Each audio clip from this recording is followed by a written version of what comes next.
Hola, ¿cómo les va? Bienvenidos una vez más al canal El Depósito de la Fe. Mi nombre es Leonardo Abdala y en esta ocasión quiero dar la tercera entrega acerca de la interpretación de la Biblia según los padres de la Iglesia y según la misma Biblia.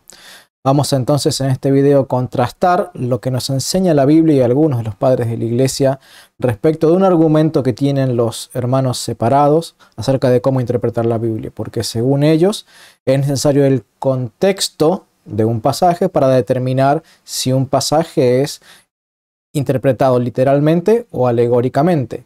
O también dicen ellos que una regla para saber si es necesario interpretar alegóricamente un pasaje o no depende de si tiene sentido o no tiene sentido lo que se enseña. Entonces, según eso, si tiene sentido, se interpreta literalmente; si no tiene sentido, se interpreta alegóricamente. Vamos a ver que ni los apóstoles ni ningún otro de los escritores de la Biblia interpretaron alegóricamente de esa manera según ellos, sino que utilizaban como sistema de interpretación la alegoría a la par de la interpretación literal. Vamos entonces a ello en el transcurso del video.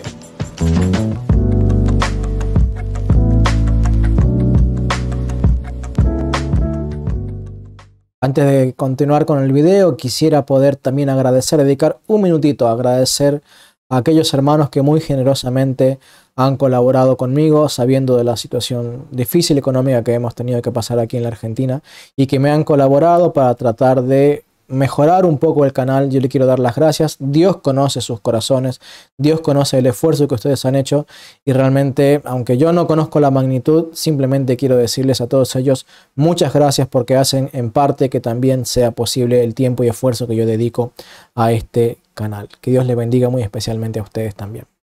Bueno, como prometíamos antes de la introducción del video, vamos a compartir entonces primero lo que enseña la Iglesia Católica por parte de uno de sus tantos maestros de los primeros siglos que nos comparten cómo se interpretaba la Biblia. En este caso vamos a considerar a Beda el Venerable, que en su escrito La Glosa, tomado y extraído por Santo Tomás de Aquino en el compilado que se llama La Catena Áurea, nos dice lo siguiente comentando sobre Mateo 2:11. Dice: los tres hombres que ofrecen a Dios sus dones representan a sus pies las naciones venidas de las tres partes del mundo. Mientras abren sus tesoros, hacen salir del fondo de su corazón la confesión de la fe. Lo hacen en la casa para enseñarnos que no debemos publicar los tesoros de nuestra alma. Ofrecen tres dones, esto es, la fe en la Santa Trinidad. También pueden entenderse que de sus tesoros abiertos ellos ofrecen lo que son figuras de los tres sentidos de la Sagrada Escritura: el histórico, el moral y el alegórico, o las tres partes de la ciencia: la lógica, la física y la moral, ciencias todas que sirven a la fe. Lo primero que podemos observar, no vamos a comentar mucho este pasaje, pero lo que vamos a observar es que Beda el Venerable está entendiendo que la Escritura tiene tres sentidos en los cuales debe ser interpretada: el histórico, o sea, el literal, histórico, gramatical, que tienen los protestantes y que tenemos los católicos. También el sentido moral, que es lo que los protestantes le llaman la aplicación espiritual.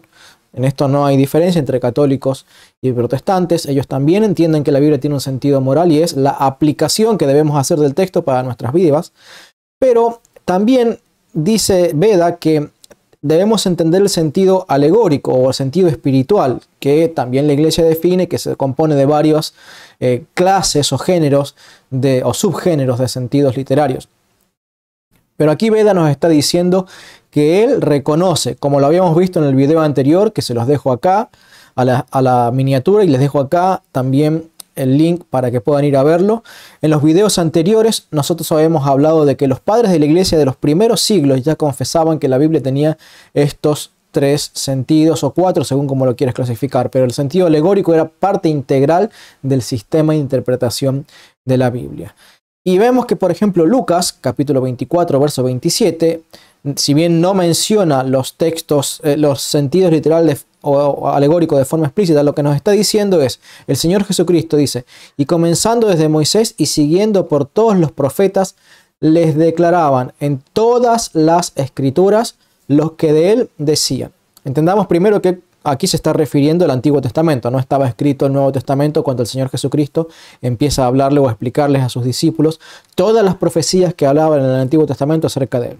En segundo lugar, es el mismo Señor Jesucristo el que les está enseñando a sus discípulos que el Antiguo Testamento contenía un sinnúmero de profecías que no debían interpretarse literalmente. Yo tengo aquí en la biblioteca superior varias Biblias protestantes en donde tienen varias carillas dedicadas a las profecías cumplidas en la primera venida de Jesucristo. No recuerdo ahora el número, pero creo que eran unas cosas de 300 profecías aproximadamente. Pueden ser algunas más, otras menos, pero era cerca de 300 profecías que se cumplieron en el Señor Jesucristo. Y recuerdo que cuando yo las estudiaba, había un montón de esas profecías que no se debían interpretar literalmente. Pongo un ejemplo simplemente. Por ejemplo, cuando dice Deuteronomio capítulo 18, una profecía que sí debe interpretarse literalmente, cuando Moisés dice: profeta como yo les levantará el Señor, a él oiréis. Esa profecía es una profecía de interpretación literal. O sea, uno lee al derecho literalmente la profecía y se está profetizando que en el futuro habría de venir un profeta. Esta profecía los judíos sí la entendieron. Recordemos, por ejemplo, que la mujer samaritana, allí en Juan capítulo 4, dice: sabemos que ha de venir el profeta. Y ella está citando esta profecía, una profecía que lograron entender porque se había profetizado de forma directa. Vemos también que los fariseos le preguntan a Juan el Bautista: ¿eres tú el profeta que ha de venir? ¿Por qué? Porque ellos habían entendido que esta profecía se habría de cumplir en el futuro Mesías. Sin embargo, por ejemplo, hay otras profecías que no se deben entender de forma literal como esa, sino que son profecías que no tienen contexto alguno que dé la idea de que sería una profecía siquiera, y por eso los judíos no las entendieron. Y de todas esas profecías de las que los judíos no habían entendido, es de las que está hablando aquí el evangelista Lucas al describir qué cosas les enseñó a sus discípulos. Recordemos, las profecías escritas al derecho, los discípulos, los judíos, los samaritanos, todos las habían entendido. Ellos también creían, por ejemplo, en la venida de Elías. ¿Eres tú el Elías que habría de venir? ¿Sí? Y Juan el Bautista se confesó como: yo soy una voz que clama en el desierto. Sin embargo, esa profecía la habían entendido los judíos porque estaba profetizado que habría de venir Elías. Pero de nuevo, las profecías de interpretación literal, los judíos las habían entendido y las estaban esperando. Habría de venir el Mesías, habría de venir Elías como precursor del Mesías. El Mesías habría de nacer en Belén. Porque dice: tú, Belén de Judea, la menor de las ciudades, dice que de ti me saldrá el que será el guiador. Todas esas profecías, por ejemplo, los judíos las conocían porque eran profecías que habían sido citadas al derecho. Pero ¿qué sucede con todas las profecías de interpretación alegórica que los judíos no habían entendido? Son las que Jesús está explicándole aquí. Y dice: comenzando desde Moisés y siguiendo por todos los profetas, les declaraba en todas las escrituras, no solamente la ley, no solamente los 5 libros del Antiguo Testamento, los 5 primeros libros del Antiguo Testamento, sino en todas las escrituras, todas las profecías que hablaban alegóricamente o tipológicamente de Jesucristo. Ahora, esto es lo que creemos los católicos y es lo que nos dice la Biblia, que todo el Antiguo Testamento se interpreta alegóricamente y que está lleno de profecías acerca de Jesucristo. Ahora, ¿cuál es la enseñanza de los protestantes? Bueno, voy a citar de 2 libros que tuve que leer o consultar durante mi tiempo en el Instituto Bíblico Bautista, el CCBP. Recuerden mi testimonio, les dejo aquí el vínculo de la tarjeta o la miniatura de la tarjeta. Yo les conté que en mi testimonio que cuando estuve en los bautistas estaba estudiando en el Centro de Capacitación Bíblica para Pastores, que se llamaba CCBP, y que ahí también daba clases para capacitar a otros. Bueno, estos son 2 de los muchos libros que me dieron como literatura y que me tuve que comprar para poder estudiarlos. Uno es de Gordon Fee y Douglas Stewart, que se llama Lectura Eficaz de la Biblia, y otro es de R.C. Sproul, Cómo estudiar e interpretar la Biblia. Y este es más bien un reformado histórico, no es un dispensacionalista. No les estoy recomendando que compren estos libros, simplemente se los muestro y aprovecho para mostrarle, como en casi todos los libros de mi biblioteca, tienen grabado mi nombre, porque son libros que yo me compré mientras era protestante, para todos aquellos incrédulos evangélicos que no quieren creer que yo fui un predicador protestante durante aproximadamente 19 años y que fui protestante durante 21 años. Dicho eso, entonces vamos a empezar a citar este libro, el de Gordon Fee y Douglas Stuart, que se llama Lectura Eficaz de la Biblia. Les recomiendo que no los compren porque son malos libros sobre interpretación de la Biblia y les voy a explicar en este video el porqué. Dice en lo que es un capítulo que se llama Lo que no son los relatos del Antiguo Testamento, página 90. Dice así el libro de Stuart y Fee. Los relatos del Antiguo Testamento no son alegorías ni historias de significados ocultos. Mientras que puede que haya aspectos de los relatos difíciles de entender, usted debe siempre recordar que tenían un significado para sus destinatarios originales. Pero no importa lo que sean, no son alegorías. Bueno, claramente Gordon Fee y Douglas Stuart entienden que el Antiguo Testamento no tienen alegorías. Ahora, ellos están haciendo una afirmación acá. Dice, debemos entender el Antiguo Testamento como lo entendieron los primeros judíos, porque él está diciendo aquí en su párrafo, dice, puede que haya aspectos difíciles de entender, pero usted debe siempre recordar que tenían un significado para sus destinatarios originales. Vamos a responderles a los protestantes con la misma Biblia, como a ellos les gusta. Dice 2 de Corintios 3:14. Dice, pero el entendimiento de ellos se embotó, porque hasta el día de hoy, cuando leen el antiguo pacto, les queda el mismo velo no descubierto, el cual por Cristo es quitado. ¿Y qué está diciendo el apóstol Pablo en 2 de Corintios 3:14? Que aquel significado que tanto remarcó Gordon Fee, aquel significado para los destinatarios originales, fue solamente uno de los significados, el que ellos siempre entendieron, porque Pablo dice, el entendimiento de ellos se embotó porque hasta el día de hoy, cuando leen el antiguo pacto, siguen entendiendo aquel sentido que ellos consideraban el correcto. Pero dice, ellos en realidad tienen un velo sobre sus ojos y no entienden la Biblia como la entendía Cristo. Y por eso dice Pablo, el entendimiento de ellos se embotó, se quedaron estancados en ese sentido literal de interpretación de la Biblia y no entendieron lo que el Señor Jesucristo enseñó por medio del evangelista Lucas en Lucas 24, que todas las escrituras hablaban acerca de Jesucristo. Y por eso dice Pablo acá, dice, les queda el velo descubierto, que es quitado por Cristo, como Cristo se lo quitó a los discípulos de Emaús. Los discípulos de Emaús entendían la Biblia literalmente, el Antiguo Testamento lo entendían literalmente. Y Cristo les descorrió el velo, porque comenzó a explicarle cómo todas las profecías del Antiguo Testamento eran en buena parte alegóricas. Y empezaron a entender que Dios había hablado en un sentido de interpretación de la Biblia que los judíos no conocían. Pablo no creía lo que creían los protestantes. Ahora, vamos a seguir investigando un poquito más en otro pasaje, en el mismo capítulo de este libro. Dice Fee y Stuart, dice, todos los relatos, y noten el enfático, todos los relatos del Antiguo Testamento no tienen el propósito de dar lecciones morales. El propósito de los distintos relatos es decir, lo que Dios hizo en la historia de Israel. Y no ofrecer ejemplos morales sobre la conducta correcta o incorrecta. Hago un pequeño paréntesis. Notemos que aquí Gordon Fee, y pensemos que este es el libro, era uno de los libros preferidos del pastor bautista de la congregación en la que yo asistía, está negando que la Biblia tenga un sentido moral del cual tomar lecciones espirituales para nosotros. Él simplemente dice, no tiene ni sentido moral. No solamente dice no tiene sentido alegórico, dice no tiene sentido moral tampoco. Tiene solamente sentido histórico.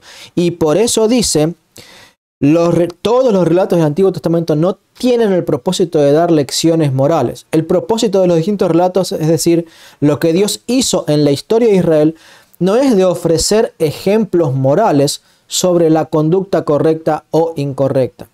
Muy a menudo escuchará a la gente decir: lo que podemos aprender de esta historia es que no debemos hacer o decir esto.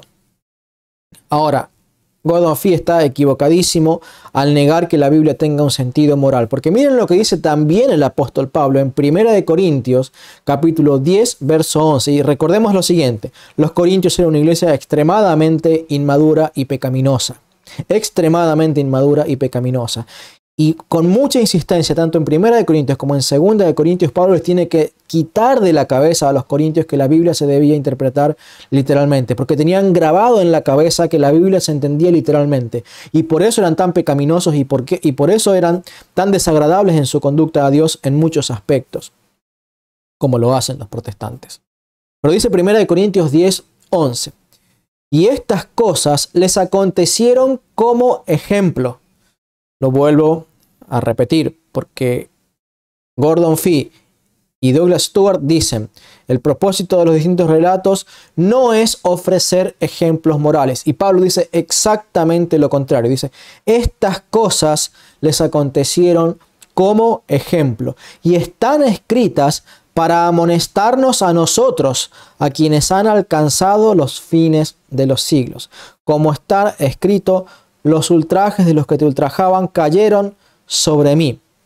Porque todas las cosas que ya están escritas, refiriéndose a todo el Antiguo Testamento, fueron escritas para nuestra enseñanza, con el fin de que mantengamos la esperanza mediante la paciencia y la consolación de la Escritura. Y vemos que Gordon Fee, hablando de cómo interpretar la Biblia, está diciendo exactamente lo opuesto a lo que enseña Pablo tanto en 1 Corintios como en 2 Corintios. Y como decimos, los protestantes tienen doctrinas equivocadas porque su sistema de interpretación es equivocado. Tener el sistema de interpretación equivocado inexorablemente, inevitablemente los conduce a las herejías que ellos están enseñando. Ahora, aun cuando tuvieran un sistema de interpretación correcto, no por eso queda garantizada que tengan la interpretación correcta. Y por eso es que aún dentro de la Iglesia Católica siguen surgiendo herejes que enseñan barbaridades. Aun cuando tienen su sotana de distintos colores, no tienen por qué ser soldados rasos, por así decirlo. Están enseñando cosas que están fuera del depósito de la fe, fuera de la tradición apostólica, fuera de la tradición que enseñaron los apóstoles a sus discípulos. Ahora, pero cuánto más grave es el error si además ya el sistema de interpretación es el incorrecto. Entonces, completamente incorrectas serán sus conclusiones, porque se están equivocando en la interpretación de absolutamente todo el Antiguo Testamento, porque todo el Antiguo Testamento tiene alegorías que deben ser interpretadas como aplicadas a nosotros, a nuestra vida y a la Iglesia, y en la teología también cristológica. Vamos ahora a considerar lo que dice este otro libro de R.C. Sproul, un hombre que hace unos 3 años, creo, 2 o 3 años, falleció.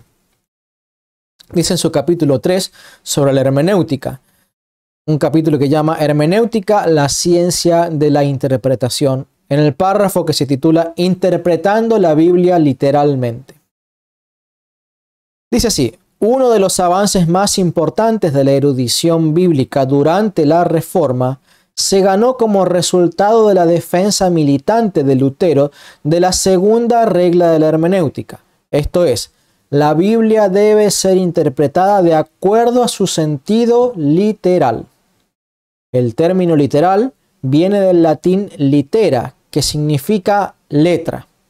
Interpretar algo literalmente es hacer caso a la letra o a las letras. Interpretar la Biblia literalmente es interpretarla como literatura. O sea, el significado natural de un pasaje debe ser interpretado de acuerdo con las reglas normales de la gramática, lenguaje, sintaxis y contexto. La Biblia es un libro muy especial, siendo singularmente inspirado por el Espíritu Santo, pero la inspiración no transforma las letras y las palabras o las frases de los pasajes en frases mágicas. De nuevo, y aquí haciendo énfasis Sproul en el, entre comillas, logro de Lutero de querer ignorar la interpretación alegórica de la Biblia para establecer en sus propias reglas y cánones un sistema de interpretación prácticamente de forma exclusiva literal. Ahora, ellos dicen debemos interpretarla como si fuera literatura común y corriente. Claro, dicen. La Biblia es un libro especial porque fue inspirado por el Espíritu Santo, pero su interpretación no debe ser espiritual. Debe ser literal, como literatura común y corriente. Y ya habíamos visto en el video anterior cómo los padres de la iglesia se quejaban de que los judíos y los judaizantes, incrédulos y herejes, se dedicaban a interpretar literalmente la letra de la Biblia y rechazaban la interpretación espiritual de la Biblia, no creyendo que el Espíritu Santo hubiera ocultado en el Antiguo Testamento todo un significado espiritual de las cosas. Como ya lo demostramos y lo vimos en el video anterior, les recomiendo que al final de este video lo puedan ir a ver. ¿Cómo vamos a responder a lo que dice Sproul? Le vamos a responder de nuevo con 2 Corintios 3:6, las cartas escritas para los espirituales inmaduros, para los que no conocen, para los que ignoran, para los que llenos de arrogancia se creían algo y no eran más que cismáticos, porque los corintios se caracterizaban por generar cismas con sus propios sistemas de interpretación torcidos. Y no es casualidad con los protestantes que sea igual a eso. Dice 2 Corintios 3:6, el cual también nos hizo idóneos para ser ministros de una nueva alianza, no de la letra, sino del espíritu, porque la letra mata, pero el espíritu da vida. ¿Y qué quiere decir Pablo? ¿Cómo explicaron los padres de la iglesia este versículo? Que cuando dice la letra mata, se refiere al sentido de interpretación literal. El que entiende la Biblia solo literalmente muere porque no obtiene las enseñanzas que le pueden llevar su fe hacia el buen puerto de salvación. Recibe enseñanzas que lo llevan a la muerte, porque no producen en esa persona la fe y la conducta necesarias para ser salvos. Tampoco le permite creer en las cosas que son necesarias creer para la salvación del alma, como por ejemplo en los sacramentos de la Iglesia Católica. Por eso dice Pablo, el cual nos hizo idóneos para ser ministros de una nueva alianza, de un nuevo pacto, que no está basado en la letra o en la interpretación literal, sino en el espíritu y su interpretación espiritual, la que Jesús enseñó a todos sus discípulos durante esos 50 días entre su resurrección y su ascensión al cielo.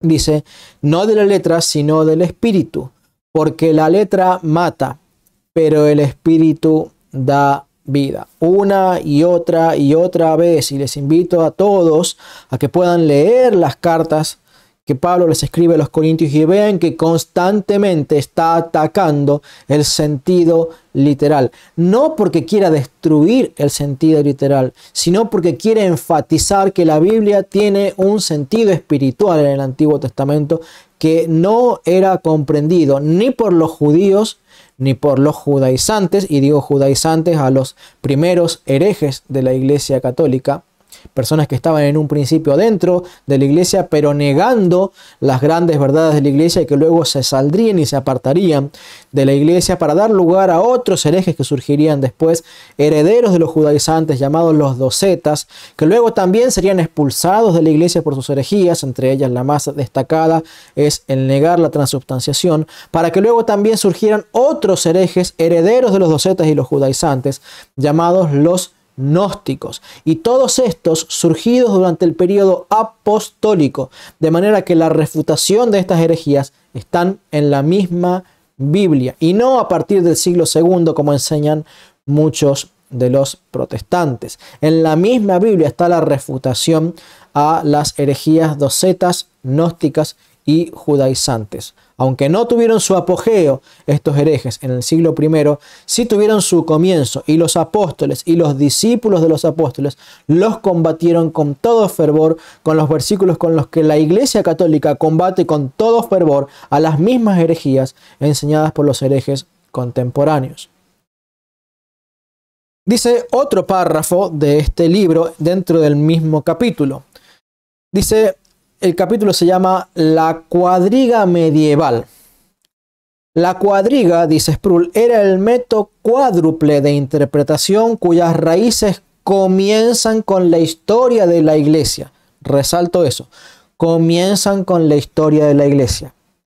Desde la obra de Clemente de Alejandría y Orígenes en adelante, es común encontrar comentaristas bíblicos que usan el método extravagante, notemos ese término despectivo, usan el método extravagante de alegorizar en su interpretación bíblica.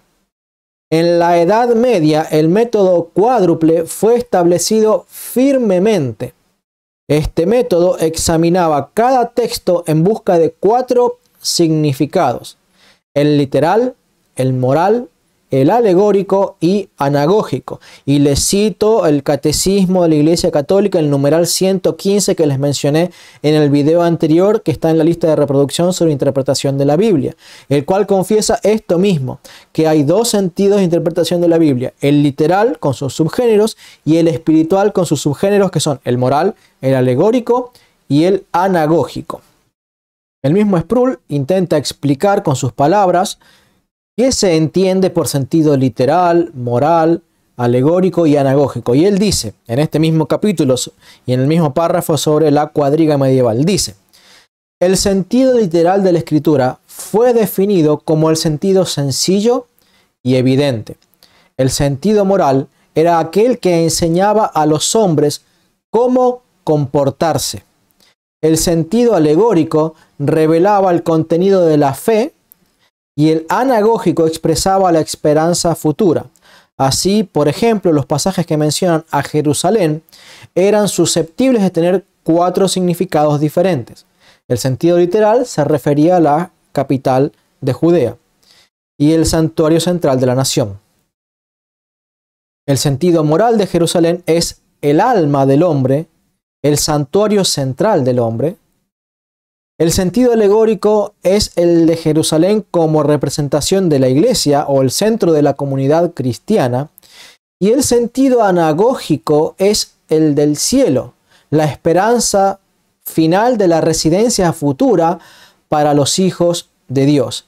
Así, una sola referencia de Jerusalén podría significar 4 cosas al mismo tiempo. Si la Biblia mencionaba que alguien había subido a Jerusalén, significaba que había ido a una verdadera ciudad terrenal, o que su alma subió al lugar de la excelencia moral, o que deberíamos ir a la iglesia, o que algún día iremos al cielo.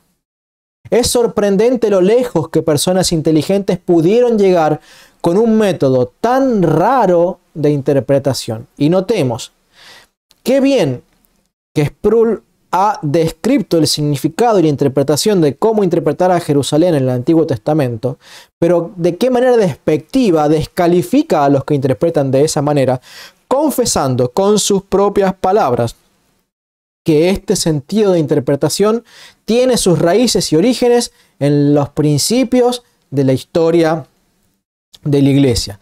Pero ¿qué sucede? Él dice, claro, el Catecismo de Trento lo reafirmó firmemente, que hay un sentido literal, moral, alegórico y anagógico.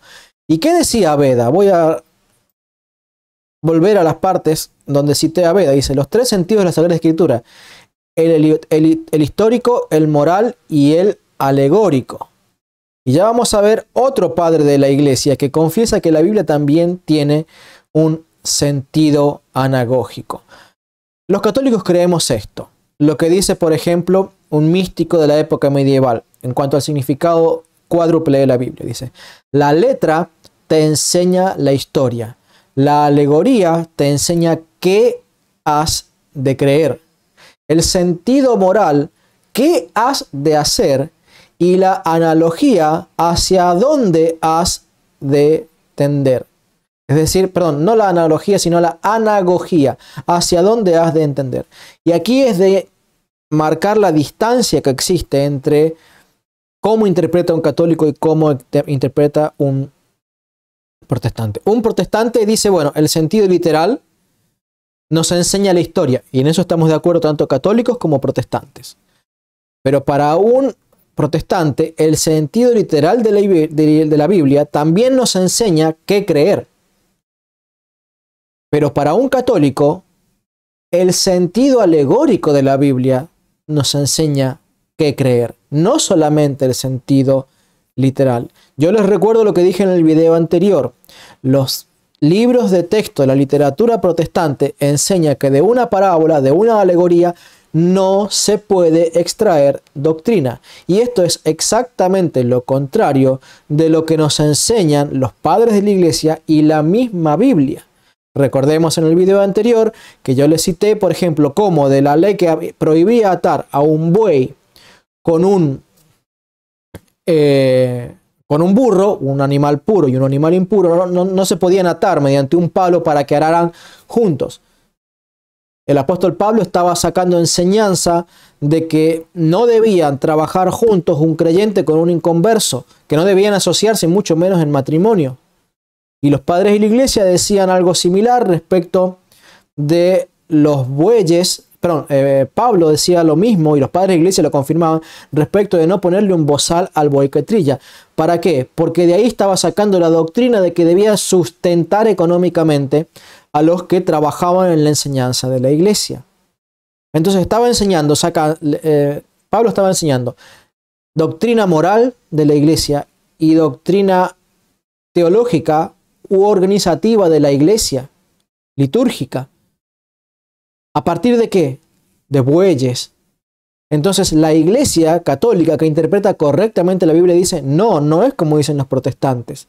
La Biblia tiene un sentido alegórico, tiene un sentido espiritual, del cual se extrae no solamente bonitas comparaciones, sino también doctrina. Y por eso la Iglesia Católica extrae los sacramentos de la doctrina expresada en las alegorías. ¿Por qué? Porque así Cristo se los enseñó a los apóstoles a los discípulos, y los discípulos apostólicos, Cristo a los apóstoles a sus discípulos, y los discípulos a sus discípulos, y así generación tras generación en la sucesión apostólica. Pero para probar que también la iglesia primitiva creía en un sentido anagógico de la Biblia, esto es, un sentido profético oculto tras las alegorías del Antiguo Testamento, dice Dionisio el Areopagita, obispo de Atenas, discípulo personal del apóstol Pablo.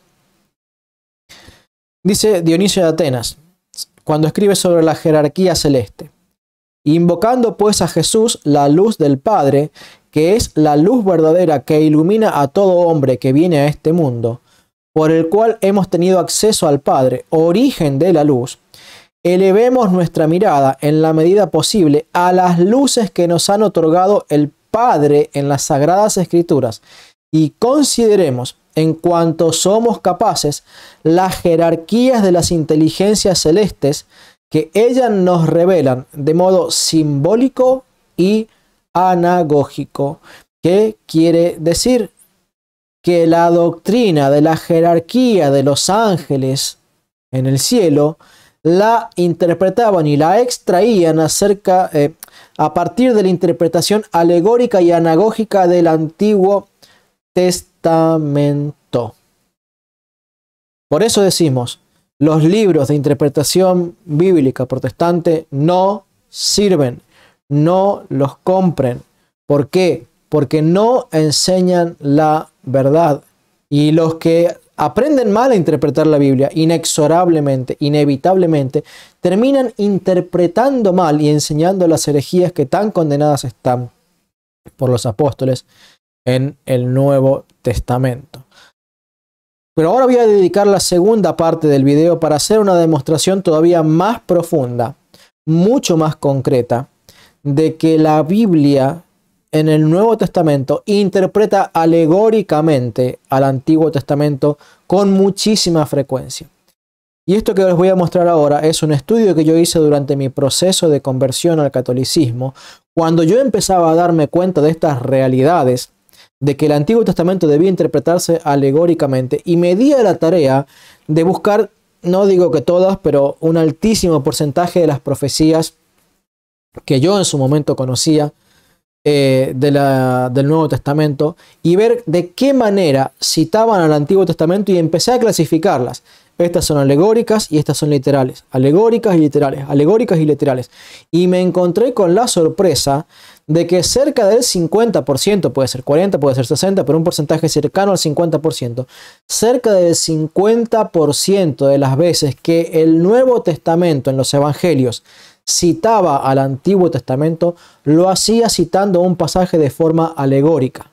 ¿Y cómo sabemos que es alegórica? Porque no hay nada en el contexto que nos indicara que ese pasaje debía interpretarse alegóricamente. Recordemos, la regla hermenéutica de los hermanos separados, de los protestantes, es que un pasaje debe entenderse literalmente siempre, y no debe interpretarse literalmente cuando la interpretación literal nos lleva a un absurdo. Y solo en ese caso se debe interpretar alegóricamente. Es decir, ellos miran el contexto de un pasaje en el Antiguo Testamento y dicen, si interpreto una tontera, entonces debo interpretarlo alegóricamente. Ahora, si yo logro encontrar con mi cabeza alguna explicación que cuadre con mis doctrinas, entonces ese pasaje debo interpretarlo literalmente. Ese es el pensamiento de ellos, y lo hemos demostrado en los videos anteriores que hemos hecho explicando también de otros libros de interpretación protestante cómo debían interpretar o cómo ellos enseñan a interpretar la Biblia. Vamos entonces a proceder a explicar brevemente los pasajes del Nuevo y del Antiguo Testamento que son citados por los apóstoles de una forma completamente alegórica, en donde nada en el contexto de ese pasaje en el Antiguo Testamento nos indica que ese pasaje debía interpretarse alegóricamente.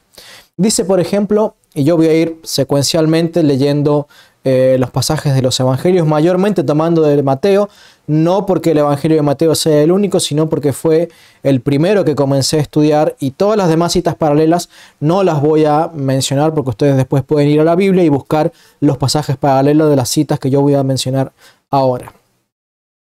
Dice Mateo 2:15, hablando de Jesús: allí permaneció hasta la muerte de Herodes, para que se cumpliera lo dicho por el Señor por medio del profeta: de Egipto llamé a mi hijo. Y este pasaje es una referencia a cuando Jesús, por ejemplo, tuvo que huir hacia Egipto porque Herodes quería matarlo, y cuando Herodes muere, Dios manda a llamar a José para que le diga que volviera de Egipto a la tierra de Judea. Y este pasaje Mateo lo está interpretando alegóricamente de un pasaje de Oseas, no solamente de Moisés, como enseñan muchos protestantes. De Oseas, que dice, Oseas 11:1, de cuando Israel era muchacho, yo lo amé, y de Egipto llamé a mi hijo. Le pido, por favor, a todos, con Biblia en mano, vayan y busquen en Oseas 11:1 qué parte de la Biblia, qué parte de ese pasaje está indicando, siquiera remotamente, que pudiera estar refiriéndose a Jesucristo. En el video anterior yo había dicho que Jesús era el verdadero Israel, y un suscriptor me hizo un comentario preguntándome, pero ¿en dónde dice la Biblia que Jesús sea el verdadero Israel? Y yo le dije, Mateo capítulo 2, verso 15. Porque aquel primer Israel, la nación de Israel, ¿sí?, cuando era una nación joven, cuando era un muchacho, refiriéndose a la nación de Israel como un muchacho, yo lo amé y lo traje de Egipto, y llamando a Israel su hijo, ¿sí?, lo saca de Egipto. Y dice Mateo ese acto, ese hecho histórico que es el ser sacado el Israel de Egipto y traído de nuevo a la tierra prometida, es figura de Cristo, o es una profecía alegórica de que Cristo viviría en Egipto y sería llamado de ahí. Ahora, para ir anticipándome un poquito a algo que voy a mencionar más adelante, el múltiple sentido de un mismo pasaje, porque nos enseña la Biblia que el ser sacados de Egipto es figura de ser sacados del mundo, de ser salvados, porque como enseña la Iglesia Católica, la Pascua es la conmemoración del haber sido sacados de Egipto para ser introducidos en la tierra prometida, y el cruce del Mar Rojo es figura también del bautismo y el cruce del Jordán, y todas estas cosas que son todos elementos que forman parte de esta historia de que Dios llamó a Israel de Egipto y lo trajo a la tierra prometida. Y fíjense los múltiples sentidos que tiene un mismo pasaje en la Biblia, y la misma Biblia le asigna un múltiple sentido. Y no es el único caso, voy a mencionar varios casos en este video. ¿Para qué? Para tapar la boca a los falsos maestros evangélicos que dicen que no, que la Biblia solamente puede tener en cada pasaje un único sentido, y es el que se corresponde con el sentido literal, y después podemos hablar de múltiples sentidos de aplicación espiritual, pero no de múltiples sentidos interpretativos. La Biblia debe interpretarse de única manera y aplicarse de muchas maneras, pero no es eso lo que enseña ni la Biblia, ni Dios, ni la Iglesia Católica, sino que la Biblia tiene múltiples sentidos para un mismo pasaje. Dice también Mateo capítulo 2, versículo 17 y 18, dice: se cumplió entonces lo dicho por el profeta Jeremías. Una voz se oyó en Ramá, llanto y lamento grande. Es Raquel que llora por sus hijos y no admite consuelo porque ya no existen. Y esto está tomado del pasaje de Jeremías 31:15, que dice así: así ha dicho Jehová, voz fue oída en Ramá, llanto y lloro amargo. Raquel que lamenta por sus hijos y no quiso ser consolada acerca de sus hijos porque perecieron. ¿Y por qué está utilizando este pasaje Mateo? Porque Herodes había mandado a matar a todos los niños menores de 2 años. ¿Y qué parte del Antiguo Testamento de forma literal está enseñando o profetizando? Miren, tengan cuidado porque Herodes va a venir, un rey impío que va a hacer una matanza tremenda en los niños de Belén. Ninguna. Interpretando la Biblia literalmente, no hay ningún pasaje ni ninguna profecía bíblica que diga nada semejante. Pero tal como lo enseñó el profeta Jeremías, interpretando alegóricamente aquel hecho de una matanza en Ramá, que era figura, prototipo, alegoría de lo que sería la matanza de los, como los padres llamaban, los primeros mártires cristianos, las primeras víctimas por causa del nombre de Cristo. Dice también Mateo capítulo 13, verso 14. Y se cumple en ellos la profecía de Isaías que dice: con el oído oiréis, pero no entenderéis. Con la vista miraréis, pero no veréis.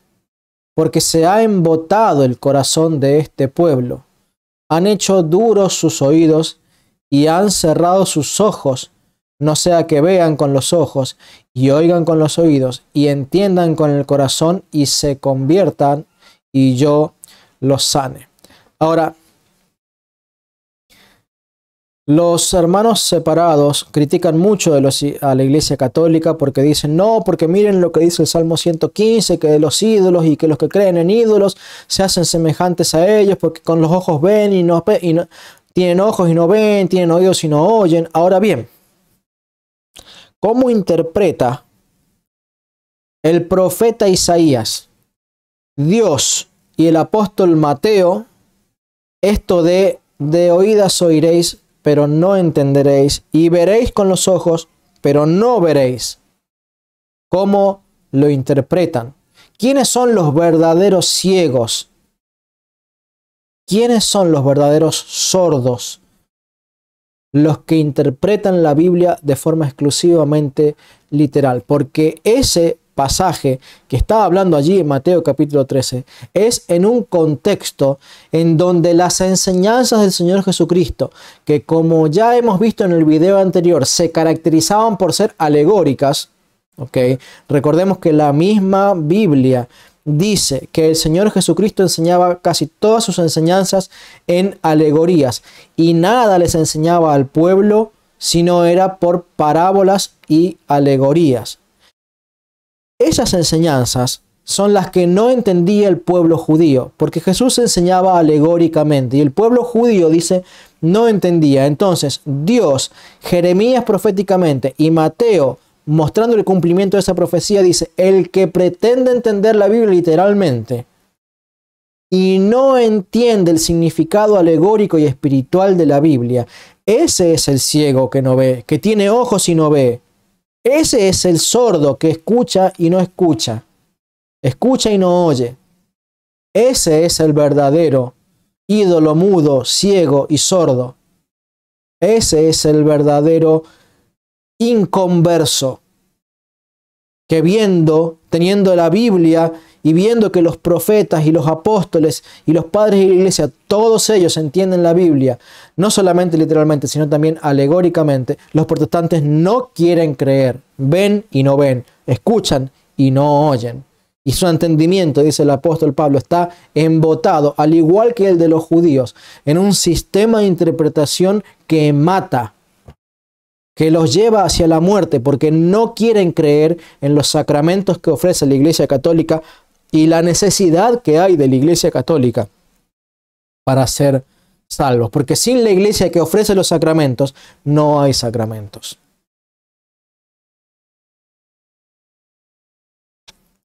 Dice Isaías 6:8, que es la cita de lo que está tomando acá el apóstol Mateo, dice, entonces oí la voz del Señor que decía, ¿a quién enviaré? ¿Quién irá de nuestra parte? Y respondí, aquí estoy, envíame a mí. Y dijo el Señor, vete y di a este pueblo, oír, oiréis, pero no entenderéis.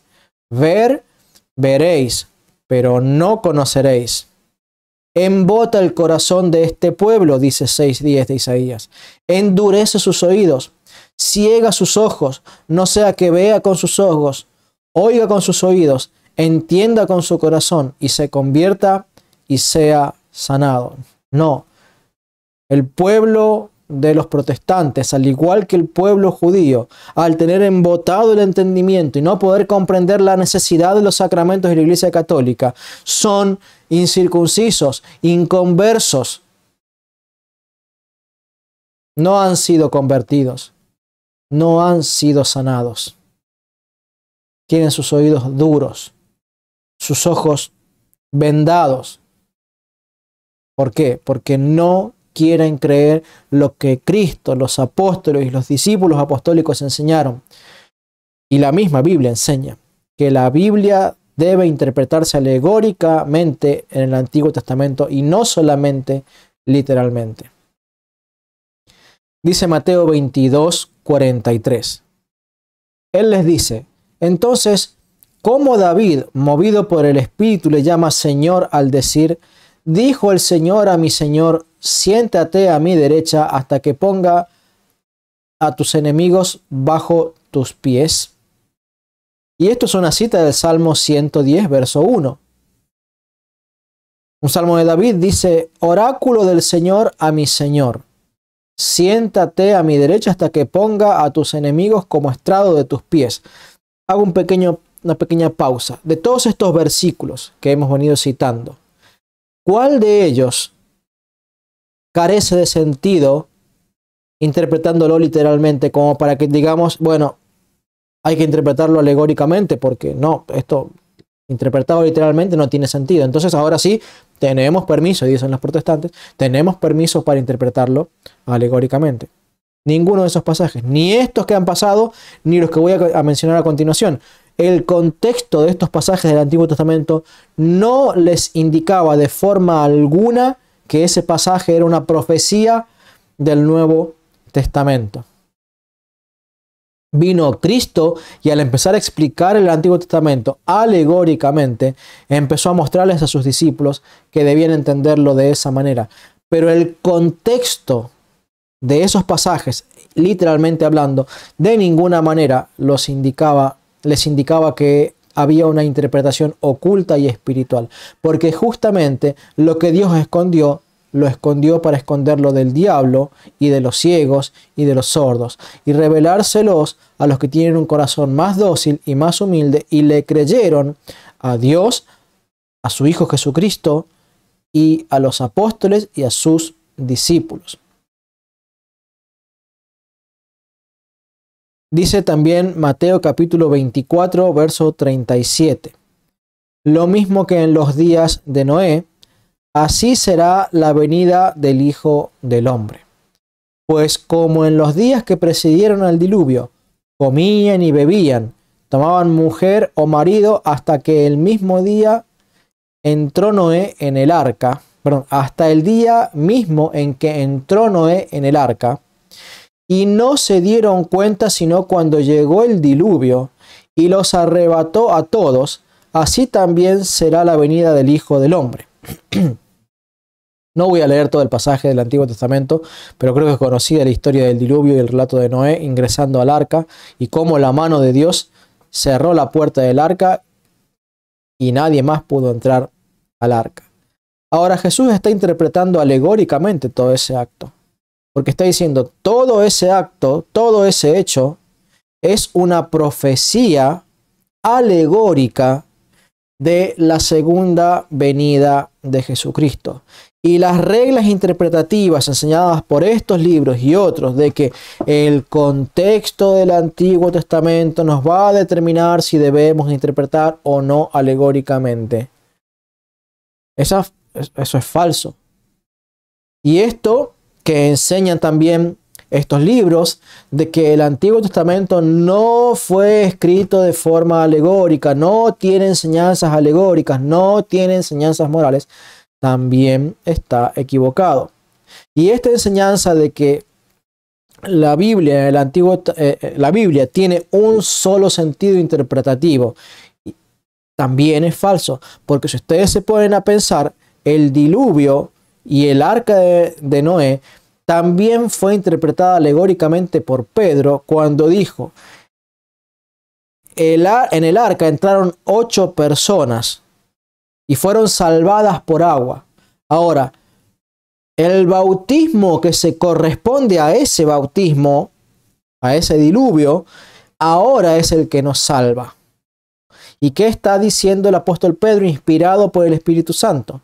Que hay en el relato del diluvio un segundo sentido sacramental, alegórico, que debe enseñarnos a nosotros a entender que el bautismo es el comienzo de la salvación del creyente. Y no el levante la mano como enseñan los protestantes, no el haga la oración del pecador como enseñan los otros tantos protestantes, o no cuando pasan al altar, o no cuando hacen la oración para recibir a Cristo. No, es en el momento del bautismo, tal cual lo enseñan las Escrituras, tanto literalmente como alegóricamente, los apóstoles y los discípulos de los apóstoles.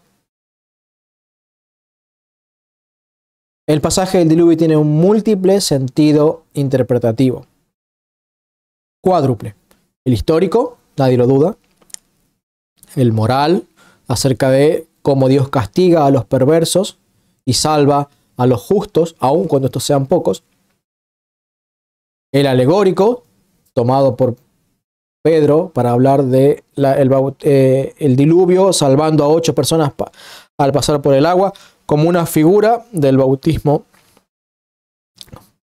para regeneración que ofrece la Iglesia Católica, y también el sentido anagógico, es decir, el profético, futuro, enseñado por Jesucristo mismo, al mostrarnos que eso es una figura de lo que será el día postrero en la venida de Cristo, que con la venida de Cristo el mundo estaría tranquilito, como si nada, comprando, vendiendo, casándose, dándose en casamiento, llevando una vida normal, y no ese mega apocalipsis que presentan los protestantes, donde parece que el mundo se está cayendo de a pedazos. Bueno, es cierto que van a venir ciertas cosas, ciertas plagas, pero en general el libro de Apocalipsis es un libro de alegoría y no puede interpretarse totalmente literal, porque así lo interpretaban muchos que se equivocaron y que fueron refutados por gran parte de los discípulos apostólicos, no digo todos.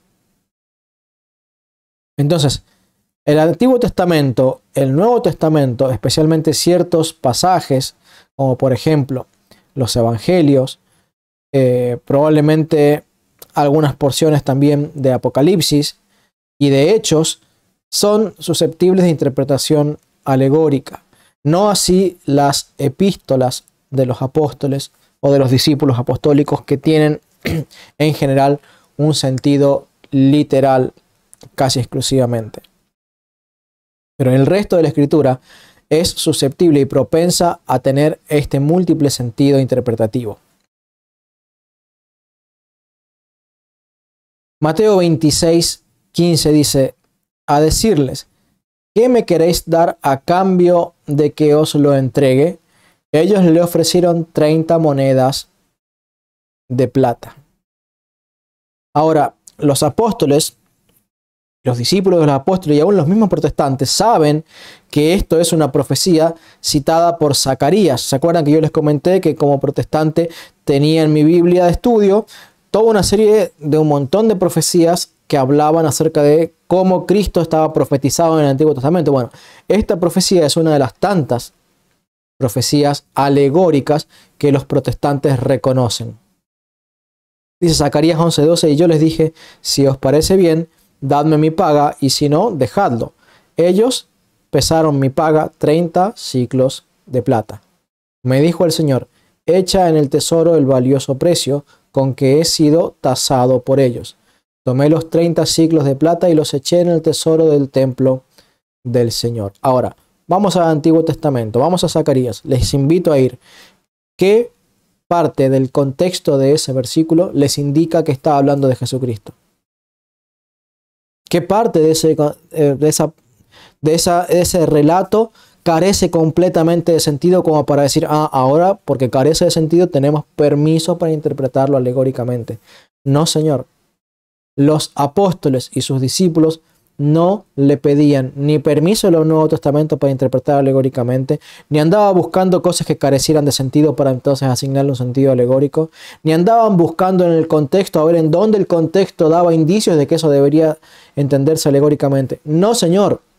Interpretaban el Antiguo Testamento alegóricamente porque Cristo les enseñó que así se interpretaba el Antiguo Testamento, y no solamente de una forma literal. El Antiguo Testamento se interpreta literalmente y espiritualmente. Vamos ahora entonces a trasladarnos al tiempo de la pasión de Jesús, cuando ya está en la cruz. Nuestro bendito Señor Jesucristo está siendo maldecido, burlado por los judíos.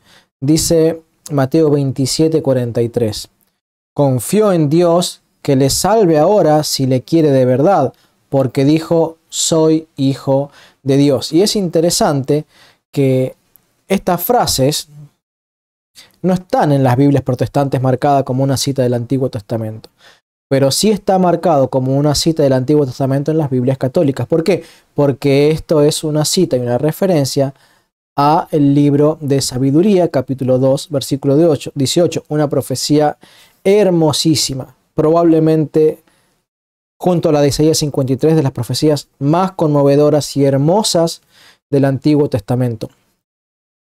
Dice Sabiduría 2:18: si el justo es de verdad hijo de Dios, él le amparará y le librará de mano de los adversarios. Recordemos lo que habíamos dicho. en videos anteriores, los apóstoles tenían como libro inspirado por Dios a todo el canon alejandrino. ¿Ok? El canon alejandrino no solamente incluía los 39 libros que tienen los protestantes en el Antiguo Testamento, sino los 46 libros que tenemos los católicos. Y prueba de ello es que Mateo está aludiendo a la enseñanza profética de Sabiduría de capítulo 2, verso 18, que dice: si el justo es de verdad hijo de Dios, él le amparará y le librará de manos de los adversarios. Ahora, cualquier protestante que vaya y lea Sabiduría capítulo 2, verso 18, en general desde el verso 12 en adelante, todo ese pasaje, va a decir: pero acá no está hablando de Cristo, acá está hablando del justo, del hombre justo común y corriente. Pero ya vamos a ver un poquito más adelante, otra profecía de Pedro, que el nombre de el justo es una referencia a Jesucristo. Y acá nos está comprobando también que el nombre de el justo es uno de los tantos nombres bíblicos de Jesucristo, como también lo atestigua el apóstol San Juan, que dice que tenemos a Jesucristo el justo como nuestro abogado. Allí en su primera carta, en el capítulo 2, verso 1, si no me falla la memoria, dice: tenemos en los cielos a nuestro intercesor, a nuestro abogado, dice, a Jesucristo el justo. De manera que el justo es el nombre, uno de los tantos nombres proféticos de Jesucristo. Y Mateo 27 dice: confío en Dios que le salve ahora si le quiere de verdad, porque dijo: soy hijo de Dios. Y Sabiduría 2.18 dice así: si el justo es de verdad hijo de Dios, él le amparará y le librará de mano de los adversarios. Vayan por favor y estudien esa profecía de Sabiduría 2 del 12 en adelante. Es preciosísima y los apóstoles la utilizan con cierta frecuencia.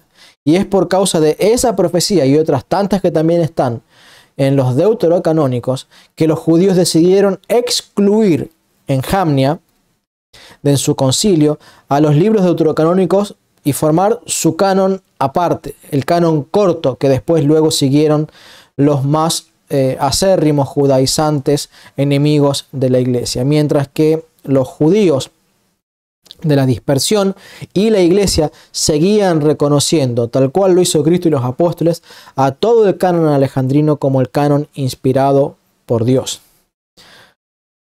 Vamos ahora a una profecía en relación a María, porque dice Lucas capítulo 1 verso 46: María exclamó: proclama mi alma las grandezas del Señor.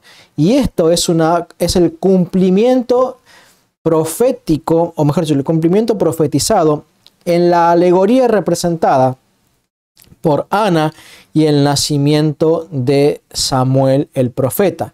Dice en 1 Samuel 2.1: entonces Ana recitó esta oración: mi corazón exulta en el Señor, mi frente se enaltece en el Señor, mi boca se ríe de mis enemigos, pues me gozo con tu salvación. Mi alma proclama las grandezas del Señor, se goza en el Señor. Y qué curioso, ¿no? Ana, esta mujer que no podía tener hijos, oró al Señor por un hijo y tuvo un hijo que fue profeta. Profeta que gobernó a todo Israel. Y profeta del cual se burlaron los sacerdotes, porque Elí, el sacerdote, se burló de esta mujer. Bueno, después el profeta Elí acepta y reconoce a Samuel, lo recibe en su casa para educarlo, para criarlo, pero en un principio esta mujer que no podía tener hijos, tuvo un hijo con la misma oración de María. Ahora, no porque María no pudiera tener hijos, sino que ella voluntariamente había elegido ser y permanecer virgen. Pero sí está claro que los padres de la iglesia enseñan la relación, y la iglesia católica al día de hoy también, enseña la relación que hay entre Lucas 1.46 como el cumplimiento de la profecía alegórica de 1 Samuel capítulo 2, verso 1. Algún día, cuando hablemos de un video exclusivamente sobre Mariología, vamos a estudiar las múltiples profecías alegóricas que hay del Nuevo Testamento, mostrando todos los atributos que consideramos los católicos que tiene la Santísima Virgen María. Quedará para otro video. Dice Lucas 4:18.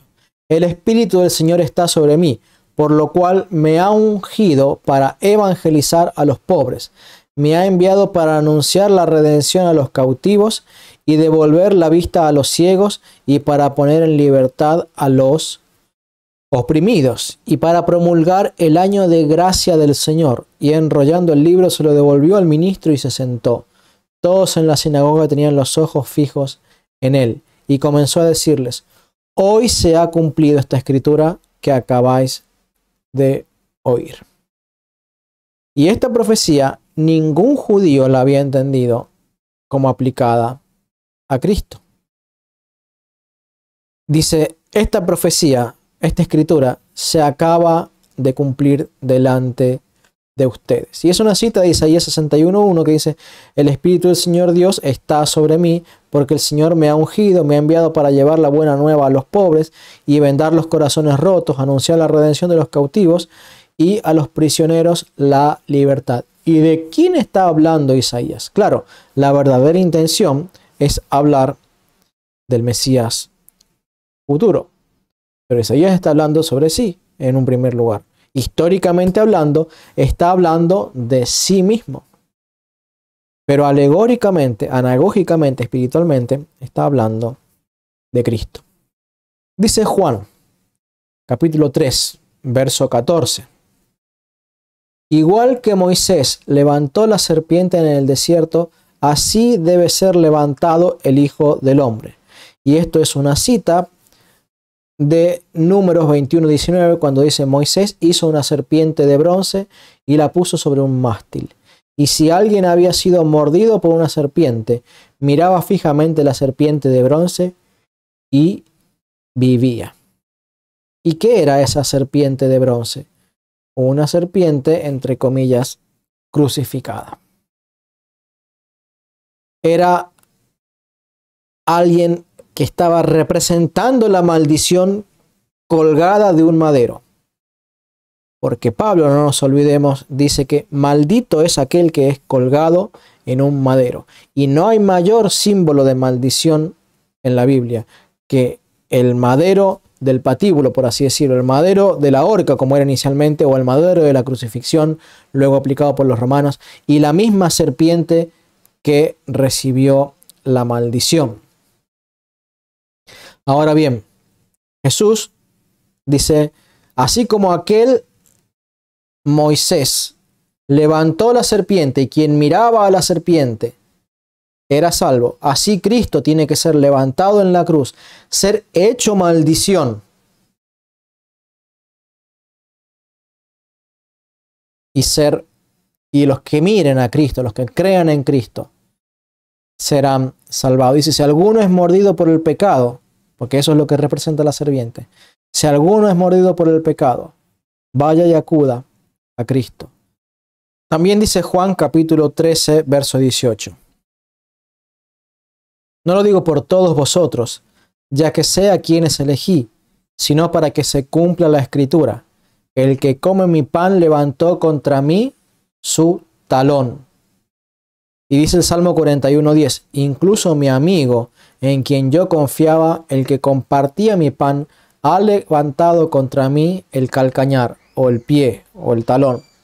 De manera que Jesucristo, sí, está reconociendo que eso que dice el Salmo 41, que es la traición de un amigo de David a David, un amigo íntimo de David hacia David, debe interpretarse alegóricamente, y no hay nada en el contexto del Salmo 41 que nos indique que fuera una profecía de Cristo. Nada en el contexto del Salmo 41 hay que nos indique que debía aplicarse a Cristo. Pero ¿qué sucede?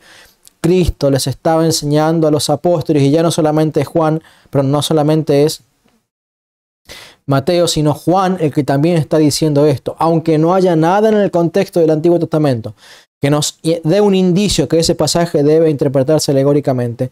Los apóstoles lo interpretaban alegóricamente, porque así se los enseñó Cristo. Recordemos que es Cristo el que está diciendo que debía cumplirse la escritura del Salmo 41, de que el que come conmigo mi pan levantó contra mí su calcañar. Ahora vamos al libro de Hechos, porque yo les he dicho que en los evangelios, en el libro de los Hechos y también en el Apocalipsis, no tengo ninguna cita de Apocalipsis ahora porque no es el tema del video, pero sí les dije que en el Nuevo Testamento, tanto en el libro de Hechos como en los evangelios, hay citas que deben interpretarse alegóricamente, y ellos también citan las citas del Antiguo Testamento que son alegóricas. Dice Hechos 1:20, pues está escrito en el libro de los Salmos, que su morada quede desierta y no haya quien habite en ella, y que su cargo lo ocupe otro. Y esto es una cita de dos salmos diferentes del Antiguo Testamento. Uno es el Salmo 69, verso 26, que dice que sus moradas queden desoladas y en sus tiendas no haya quien lo habite. Y está refiriéndose a un enemigo de David que David está maldiciendo, ¿sí? Y los apóstoles toman ese pasaje y dicen, se aplica a Judas. ¿Qué pasaje del Salmo 69 da el indicio de que debe aplicarse a Judas el traidor? Ninguno. Y ojo, el Salmo 69 es un salmo que a los mismos evangélicos reconocen que es mesiánico. Sin embargo, ellos mismos rompen sus reglas de interpretación porque no hay ningún indicio en el Salmo 69 que nos dé a entender que se debe aplicar a Cristo. Es justamente el hecho de que entendemos que los apóstoles nos enseñaron que ese pasaje se interpreta alegóricamente y por eso nosotros vamos y lo interpretamos alegóricamente, pero los protestantes se quedan ahí. Dicen, no, si el Nuevo Testamento no me da indicios de que deba interpretar alegóricamente el Antiguo Testamento, entonces yo no voy a interpretar ningún pasaje del Antiguo Testamento de forma alegórica. Como decía, estos libros dicen, no, el Antiguo Testamento no tiene alegorías, no tiene sentidos ocultos. No, se equivocan. Cristo mismo y los apóstoles nos enseñan que sí existe tal sentido oculto.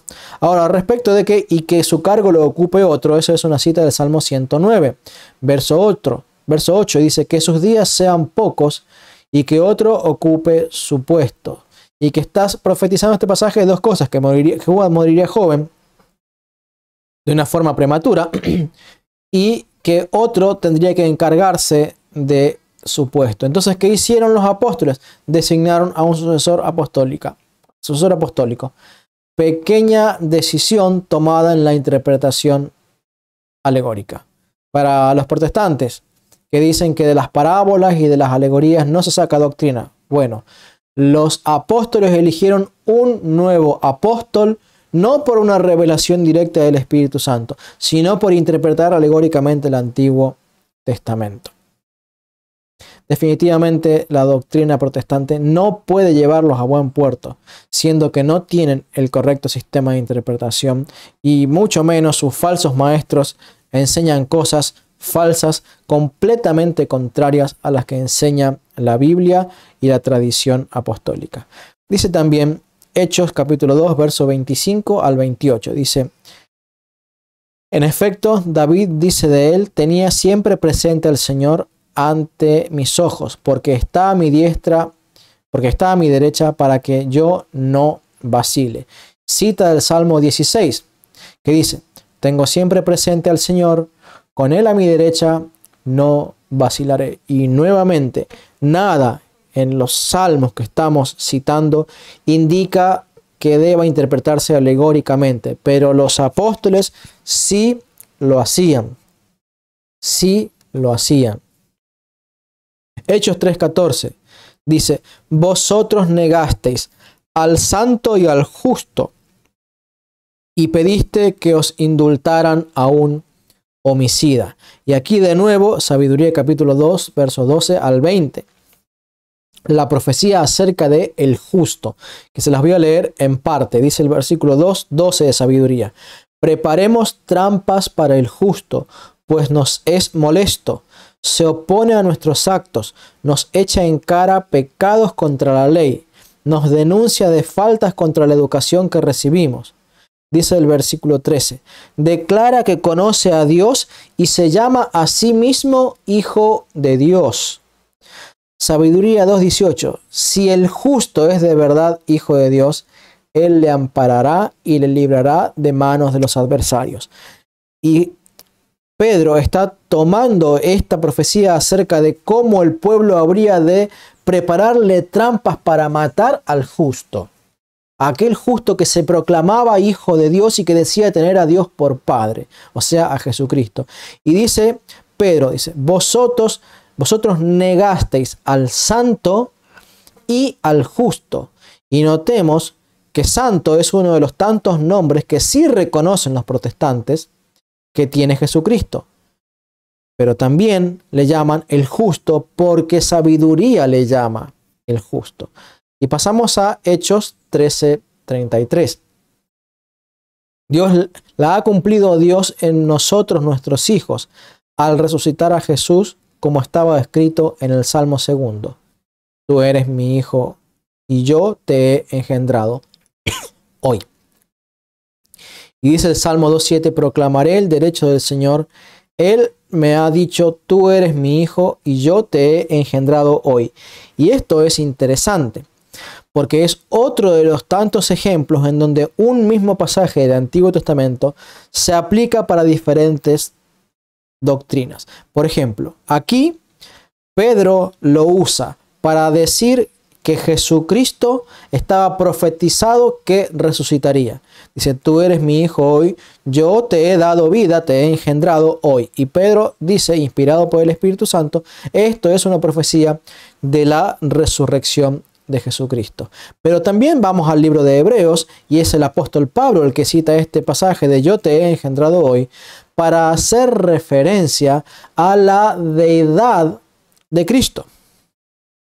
De manera que un mismo pasaje está enseñando la resurrección de Cristo y la deidad de Jesucristo. Tengo la esperanza y es mi oración que esto abra los ojos de los protestantes, que puedan ver cómo sistemáticamente, video tras video, voy mostrando que las enseñanzas de sus libros acerca de cómo interpretar la Biblia son falsas. Y si el piso sobre los que ellos construyen su teología es arena, con un poquito de agua que pongas allí, esa teología se derrumba. Fue lo que ocurrió en mi caso. Cuando empecé a descubrir cómo los padres de la iglesia entendían la Biblia y empecé a descubrir que negaban los cimientos fundamentales de mi teología, de cómo se interpretaba la Biblia literalmente, que negaban la sola escritura, que negaban la sola fide, que negaban la sola gracia. Todas las enseñanzas de los padres eran católicas y no evangélicas. Y fui viendo cómo esa teología construida sobre tierra se iba cayendo y cayendo y cayendo y cayendo. Y tuve que aceptarlo. Allí estaba esa teología en el piso, no se podía defender. Tuve que reconstruir mi teología en el Instituto Bíblico de los Apóstoles, en el Instituto Bíblico de los Padres de la Iglesia, y no en el Instituto Bíblico Müller o en el Instituto Bíblico CCBP, ni institutos bíblicos que enseñan herejías como son los institutos bíblicos protestantes. Y englobo a todos los institutos bíblicos de todos los protestantes. No tengo nada en contra particular de esos dos institutos bíblicos en donde estudié, sino que los pongo como representación de todos los otros institutos bíblicos protestantes que, teniendo un sistema de interpretación bíblico equivocado, van a llegar a una teología equivocada. Porque quien conoce solamente la mitad de la verdad no conoce la verdad. Y quien enseña solamente la mitad de la verdad enseña una mentira. Y por tanto, quien desconoce porque le es oculto toda la otra revelación dada por Dios en el sentido espiritual de la Biblia, está enseñando solamente la mitad de la interpretación de la Biblia. Y por eso decimos los católicos, la fe católica es la plenitud de la fe. Y la fe protestante es una fe recortada, mutilada, parcial, mentirosa y engañosa. No llega a la medida de la enseñanza de Dios. Hermanos, les pido por favor, oren por mí, oren por mi familia, oren por este apostolado, oren para poder tener constancia, para tener santidad, para tener los recursos, para tener el tiempo, para tener el corazón, la devoción, la pasión y el amor por los hermanos separados, que no hacen más que criticarme.